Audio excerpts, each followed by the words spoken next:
નમસ્કાર, તમે સાંભળી રહ્યા છો રેડિયો મની 9 પર સમાચારોનું લંચ બોક્સ. એપ્રિલથી વંદે ભારતની સ્પીડ કેટલી વધશે? શુક્રવારે ફક્ત 99 રૂપિયામાં ફિલ્મ જોવાની તક અને એઆઈ ચેટબોટ હનુમાન લોન્ચ કરશે રિલાયન્સ. આ સિવાય પણ બિઝનેસ અને ફાઇનાન્સ સાથે જોડાયેલા ઘણા સમાચારો છે મારી પાસે. તો ચાલો ખોલીએ સમાચારોનું લંચ બોક્સ. અમદાવાદ મુંબઈ વચ્ચે ટ્રેન મુસાફરીનો સમય હજુ પણ ઘટશે. અમદાવાદ મુંબઈ વચ્ચે દોડતી વંદે ભારત સેમી હાઈસ્પીડ ટ્રેનની ઝડપ વધારવામાં આવશે. હાલ પ્રતિ કલાક 130 કિલોમીટરની ગતિએ દોડતી વંદે ભારત 160 કિલોમીટરની ઝડપે દોડશે. આ યોજનાનું હાલ કામ ચાલી રહ્યું છે અને માર્ચ 2024 સુધી આ કામ પૂરું થવાની આશા છે. વંદે ભારતમાં મુસાફરીથી પ્રવાસીઓને 45 મિનિટ સુધીનો સમય બચશે. માત્ર વંદે ભારત એક્સપ્રેસ જ નહીં, રાજધાની, શતાબ્દી, તેજસ, દુરંતોને પણ આ જ ગતિએ દોડાવવાનું આયોજન છે. આ માટે રેલ વિભાગ અમદાવાદ મુંબઈ અને મુંબઈ દિલ્હી રેલવે ટ્રેકની ક્ષમતા વધારી રહી છે. દેશમાં હાલ 19 વંદે ભારત ટ્રેન દોડી રહી છે. આગામી વર્ષમાં દેશમાં 75 વંદે ભારત ટ્રેન દોડાવવાનો રેલવે વિભાગનો લક્ષ્યાંક છે. એપલની હાર્ડવેર ટીમમાં મોટો ફેરફાર થવા જઈ રહ્યું છે. એપલના એકોસ્ટિક ડિવિઝનના વાઇસ પ્રેસિડેન્ટનું પદ રોજિર દવે સંભાળવા જઈ રહ્યા છે. તેઓ અંદાજે 14 વર્ષથી એપલમાં કામ કરે છે. રોજિર દવે ટૂંક સમયમાં ગેરી ગિવ્સનું સ્થાન લેશે. રોજિર દવે ગુજરાતમાંથી સ્નાતક કર્યું છે. રોજિર દવે વર્ષ 2009માં એપલ જોઈન કર્યું હતું. અહીં તેઓ એકોસ્ટિક એન્જિનિયર ટીમની કમાન સંભાળી રહ્યા હતા. ત્યારબાદ તેમને 2012માં મેનેજર લેવલ પર પ્રમોટ કરવામાં આવ્યા. ત્યારબાદ વર્ષ 2021માં સિનિયર ડિરેક્ટરના પદ પર નિયુક્ત કરાયા. તેમણે અમદાવાદની શારદા મંદિર શાળામાં 1982 થી 1994 સુધી અભ્યાસ કર્યો હતો. ત્યારબાદ 1998માં અમદાવાદની એલટી એન્જિનિયરિંગમાંથી સ્નાતક થયા હતા. ચાર્ટર્ડ એકાઉન્ટન્ટના અભ્યાસક્રમમાં ગયા વર્ષે કરાયેલા ફેરફાર પછી રજિસ્ટ્રેશનમાં મોટો ઉછાળો આવ્યો છે. સીએના નવા અભ્યાસક્રમ માટે 6 મહિનામાં 1.29 લાખ વિદ્યાર્થીઓએ નોંધણી કરાવી છે. નવા અભ્યાસક્રમ સાથેની પ્રથમ પરીક્ષા જૂન 2024માં યોજાશે. નવા અભ્યાસક્રમ માટે ગયા વર્ષે ઓગસ્ટથી નોંધણી શરૂ કરાઈ હતી, જ્યારે ડિસેમ્બર 2024 માટે નવું રજિસ્ટ્રેશન હજુ બાકી છે. નવો સિલેબસ લાગુ થયાના એક વર્ષમાં 2 લાખથી વધુ નોંધણી થઈ છે. આઈસીએઆઈના 2022ના વાર્ષિક અહેવાલ પ્રમાણે 2013થી 2022 દરમિયાન સીએ કોર્સ માટે નોંધણીમાં 30% ઘટાડો નોંધાયો હતો. 2013માં 3.11 લાખ વિદ્યાર્થીની નોંધણી સામે 2022માં ઘટીને 2.24 લાખ થઈ હતી. સિનેમા લવર્સ માટે મોટી ખુશખબરી છે. જો તમને પણ પીવીઆરમાં મૂવી જોવાનો શોખ છે તો 23 ફેબ્રુઆરી એટલે કે શુક્રવારે તમને સસ્તામાં મૂવી ટિકિટ મળી શકે છે.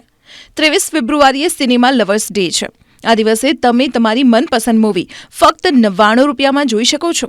પીવીઆર અને આઇનોક્સ સિનેમા ચેઇન તરફથી તમને આ તક મળી રહી છે. તમે નવી મૂવી જેવી કે all India rank, article 370, crack, fighter, તેરી બાતો મેં એસા ઉલઝા જીયા જેવી કોઈ પણ મૂવી જોઈ શકો છો. કેન્દ્ર સરકારે કેટલાક મોટા નિર્ણયો કર્યા છે જે સામાન્ય જનતા સાથે સંબંધિત છે, જેમાં શેરડીના ખરીદ ભાવમાં 25 રૂપિયાનો વધારો કરવાની અને 31 માર્ચ 2024 પછી પણ ચોખાની નિકાસ પર 20% એક્સપોર્ટ ડ્યુટી ચાલુ રાખવાની જાહેરાતનો સમાવેશ થાય છે. આ એક્સપોર્ટ ડ્યુટી પ્રી બોઇલ્ડ રાઇસના એક્સપોર્ટ પર ચાલુ રહેશે. કેન્દ્ર સરકારે કહ્યું કે 31 માર્ચ પછી પણ ચોખાની નિકાસ પર 20% એક્સપોર્ટ ડ્યુટી ચાલુ રહેશે. ચોખાના પર્યાપ્ત સંગ્રહ સાથે દેશમાં સ્થાનિક ભાવમાં વધારો ન થાય અથવા ભાવ લિમિટની બહાર ન જાય તે સુનિશ્ચિત કરવા માટે સરકારે પહેલેથી પ્રી બોઇલ્ડ રાઇસની નિકાસ પર 20% વધારાની ડ્યુટી લાદી હતી. ટૂંક સમયમાં નો યોર કસ્ટમર એટલે કે કેવાયસી પ્રક્રિયાને સરળ બનાવાશે અને તેને ડિજિટલાઇઝ કરવામાં આવશે. કેવાયસી માટે નવા નિયમો ટૂંક સમયમાં આવી શકે છે. વાસ્તવમાં એફએસડીસી એટલે કે ફાઇનાન્શિયલ સ્ટેબિલિટી એન્ડ ડેવલપમેન્ટ કાઉન્સિલની બેઠકમાં યુનિફોર્મ કેવાયસી નિયમો, કેવાયસી રેકોર્ડની ભલામણ કરવામાં આવી છે. એફએસડીસીએ અર્થતંત્ર માટે જોખમી બની શકે તેવા પાસાઓ અને તેનો મુકાબલો કરવા પર ચર્ચા કરી. આમાં યુનિફોર્મ કેવાયસી નિયમ બનાવવા, સમગ્ર નાણાકીય ક્ષેત્રમાં કેવાયસી રેકોર્ડ્સનો ઉપયોગ અને કેવાયસી પ્રક્રિયાને સરળ બનાવવા અંગે પણ ચર્ચા કરવામાં આવી હતી. ઓનલાઈન એપ્સ દ્વારા અનઓથોરાઇઝ લેન્ડિંગની સાથે સાઇડ ઇફેક્ટ્સ અને તેની પર કાબૂ મેળવવાના ઉપાયોની પણ ચર્ચા થઈ. મુકેશ અંબાણીની રિલાયન્સ ઇન્ડસ્ટ્રીઝ લિમિટેડ આવતા મહિને ચેટ જીપીટીની જેમ એઆઈ ચેટબોટ હનુમાન લોન્ચ કરવાની તૈયારી કરી રહી છે. કંપની આ માટે 8 એફિલિએટેડ યુનિવર્સિટીઓ સાથે મળીને કામ કરી રહી છે, જેને ભારત જીપીટી ગ્રુપ નામ આપવામાં આવ્યું છે. કંપનીએ એક ટેકનોલોજી કોન્ફરન્સ દરમિયાન આ એઆઈ ચેટબોટ બતાવ્યું હતું. એઆઈ મોડલે તેના કામની એક ઝલક પણ રજૂ કરી, જેમાં એક બાઇક મિકેનિકને તમિલમાં સવાલો પૂછતા બતાવવામાં આવ્યા. જ્યારે એક બેન્કરને એઆઈ બોટની સાથે હિન્દીમાં વાત કરતા બતાવાયા હતા. એક ડેવલપરને એઆઈ મોડલની મદદથી કોમ્પ્યુટર કોડ લખતો પણ બતાવવામાં આવ્યો. એઆઈ મોડલને 11 સ્થાનિક ભાષાઓમાં કામ કરવા માટે ડિઝાઇન કરવામાં આવ્યું છે. Hanuman AI model 4 sector governance, healthcare, education અને ફાઇનાન્શિયલ સર્વિસીસ પર કામ કરશે. તેમાં સ્પીચ ટુ ટેક્સ્ટ કેપેબિલિટી છે. એલઆઈસી 13 વર્ષ સુધીના બાળકો માટે એક નવો ઇન્સ્યોરન્સ પ્લાન એલઆઈસી અમૃત બાલ લઈને આવી છે. એલઆઈસીની આ સ્કીમને પ્લાન 874 નામ આપવામાં આવ્યું છે. તેની વિશેષતાઓની વાત કરીએ તો આ પોલિસી 30 દિવસની ઉંમરથી લઈને 13 વર્ષની વયના બાળકો માટે લઈ શકાય છે.